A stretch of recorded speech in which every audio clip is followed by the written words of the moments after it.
Warning. This is a story of a horrific, real-life case that happened to real-life people. The events you're about to hear are gruesome and may be discomforting for some to hear. Please proceed with caution. Raves have been a huge part of the underground since the 80s.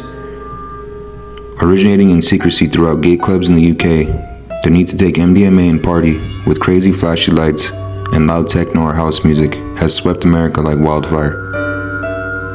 Being extremely popular in wide open areas like deserts, water reservoirs, and abandoned airfields, drugs, alcohol, and weirdos are abundant, and crimes go unnoticed by the law.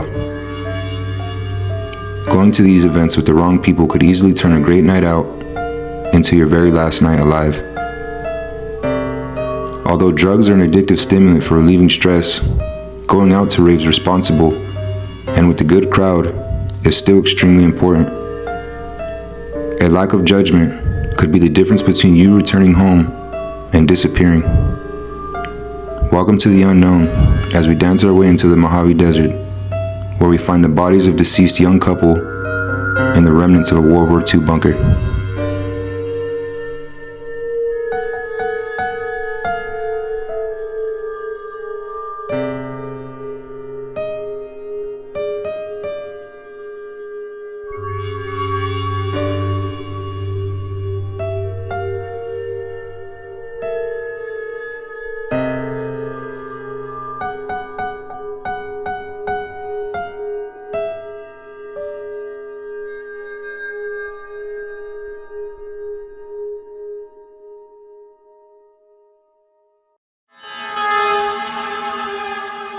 Some say that the Cold War never ended.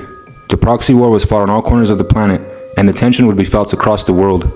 In 1965, the US government will build a radio relay station for the survivable low-frequency communications system made by Westinghouse Electric Corporation in Kramer, California. Just south of the Hawes Auxiliary Airfield, the government would use Hawes' triangular-shaped site as a World War II trading field, and the runways used for takeoff and landing training. On this site was a 1,200-foot tall radio tower and a 2-story underground bunker filled with radio equipment. The government would find they no longer need the radio station and abandon the position in 1985. Throughout the years, Explorer would use the bunker as an escape and create rumors and theories about what would go on during the days the military was there. But the empty underground wonderland would eventually become sought after by the nocturnal world of raves.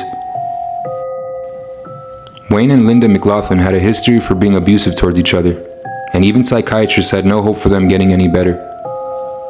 Wayne McLaughlin was a retired police officer for the Los Angeles Unified School District and an abusive alcoholic. He would even refuse to sleep with his own wife in the same room. Linda McLaughlin was a special needs teacher and would often be gone from home, leaving their son, Colin Lee McLaughlin, home alone and free to do as he pleased. Colin Lee McLaughlin was born at Citrus Medical Valley in West Covina on October 26 of 1989. When he was born, he would exit the womb with his umbilical cord wrapped around his neck.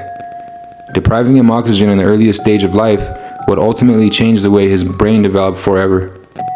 With conventional defects and a dysfunctional home, Colin would succumb to his parents' mental disorders, never giving him a chance. Beginning at the age of 5, Colin would have a multitude of documented mental health cases. He would be prescribed myriad medications he would take until he reached his teen years. He decided to stop taking them, and his mental issues are now returning. He begins to speak of murder and other sadistic acts of violence.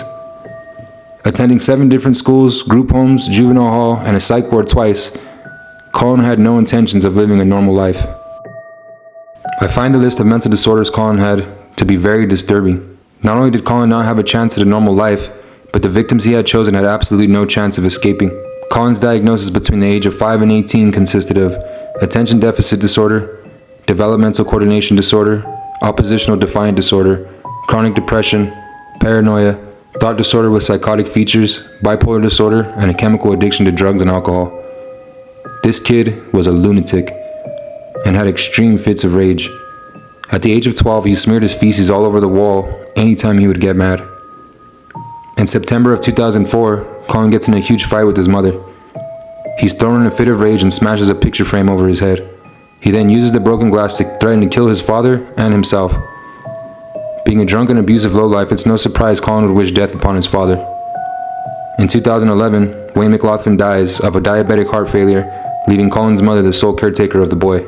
Forcing his mother to sleep in separate bedrooms, constantly fighting and harassing the boy and his mother, in a battle of schizophrenic paranoia, Wayne McLaughlin was no longer tormenting his son, but the mental damage he caused would scar his son forever. Now, in another story, the abusive father dying and leaving a Port of Flence's boy in the care of his mother would be the end, but that's far from the case here. Colin's mother quickly moves on, and the boy is now 15. The two are at Linda's boyfriend's house enjoying a backyard party. Linda and her boyfriend, Rick Schallenbaum, are now teasing the boy and egging him on to drink. Rick, now recording, has a camera on Colin's face as the couple forces him to drink swigs of vodka, tequila, and gin straight out of the bottle. The harsh liquor taste and the smoke from the cigar they forced upon him causes him to vomit everywhere. The only thing his mother could do is laugh and say, "In the bucket, in the bucket," constantly in trouble at school. By the time Colin was 17, he had attended 7 different schools, 2 boys' homes, and juvenile hall twice. In his earlier days, on April 20th of 1999, the day of the Columbine incident, Colin had threatened to shoot his school teacher and other students at St. John's Lutheran. His first year of high school, he would be expelled for explaining to a student in detail on how he planned on climbing a tree to snipe students passing by with an AK-47. Having a retired police officer as a father, Colin had access to an array of guns, and having such severe mental issues, along with no remorse and a lust for blood, Collins is reaching his melting point, his 18th birthday.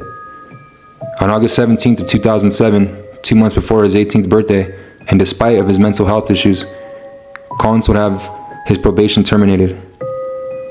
He would no longer need sessions with a psychiatrist and would now succumb to his evil thoughts. The remnants of an old military bunker stand in the middle of the Mojave Desert, full of bizarre rooms and concrete passages. The graffiti-covered caverns are a playground for high desert residents. It's 2006, and 16-year-old Badiava Scherzer Potter is exploring the bunker with her brother, Zen Potter, unaware that just 2 years later in this very bunker was the last place Scherzer Potter would be seen alive. The afternoon of January 4, 2008, Scherzer and her friend are waiting for her boyfriend, 18-year-old Christopher Cody Thompson, at Zen's house in Costa Mesa. The two are expected to return to Hellendale, but instead end up meeting up with the 4th friend to go to a party. The two would party out through the night, being the last ones at the party. The young couple would fall asleep under the stars in the Jeep. On the early hours of January 5, 2008, a red Chrysler Sebring van would pull up to the bunker and park next to the Jeep. Cameron James Thompson had stolen his mother's van to sneak out and camp at the Rave, where he would meet up with his 2 friends, David Brian Smith and Colin Lee McLaughlin. Colin had a shotgun and a Mini 14 on his person, and upon arrival noticed the Jeep and created a plan to lure the 2 kids into the bunker and execute them. Forcing Thompson to sit on the van as lookout, the 2 men get out of the vehicle and approach the Jeep. Tapping on the glass with the shotgun, they wake the kids up and drag them out of the car. Now, pointing the guns at the back of the teens' heads, the men begin to escort him into the bunker. Colin makes both of them get on the back of their knees and then shoots them both in the back of the head with a 12-gauge shotgun. At the same time, Smith shoots Scherzer in the face with a Mini 14, while Christopher was hit multiple times in the chest with the shotgun. After the fact, he was already dead. Using forensics, eyewitnesses, and a tiny bit of footwork, the detectives swiftly pin down the 3 men and begin surveillance. The men are now paranoid and trying to avoid going out in public. Unaware that their phone lines are being tapped, they continue to make phone calls discussing the murder. In full detail, they reveal who pulled the trigger, motives, and their current locations. One of the last things the detectives pick up is that the only reason the 2 teenagers were murdered was because that they were the last ones at the party. Police arrest 3 men, and Colin Lee McLaughlin spills the beans on everything. He decided to plead guilty due to insanity, and the other 2 boys would still be getting life if this was proven true. So the 2 boys also confess. The only one who changed his story multiple times was the already taken advantage of Cameron James Thompson. At the time, he was only 16 years old, with his whole life ahead of him. Now sitting as a prime suspect in a double kidnapping, homicide case. All because he didn't trust his judgment and say no to peer pressuring friends. Often the desert can be a desolate place, The feeling of depression and the need to break free and venture out is almost overwhelming at times. Vices like drug and sex are easy to fall victim to, especially when it seems like there's nothing else to do out here. You begin to long for friendship and usually toss it to the first person that crosses your path. Even without thinking about it, you try to fit in, to look or sound cool, forgetting where you came from and what actually makes you special in the first place. Don't be afraid to stand up for yourself and say no to peer pressure. Every once in a while, a bully needs to be reminded that the only difference between the floor and standing up is a punch in the face.